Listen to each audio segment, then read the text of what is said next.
টিকটকের মেয়েরা সব ফিল্টার সুন্দরী, দেখে মনে হয় যেন সবার প্রেমেতে পড়ি।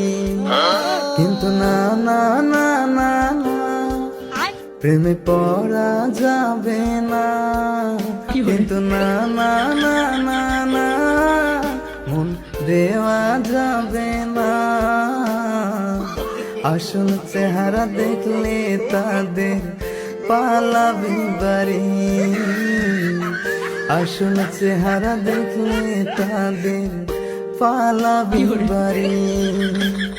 টিকটকের মেয়েরা সব ফিল্টার সুন্দরী, দেখে মনে হয় আসমান থেকে নেমে আসা পরি।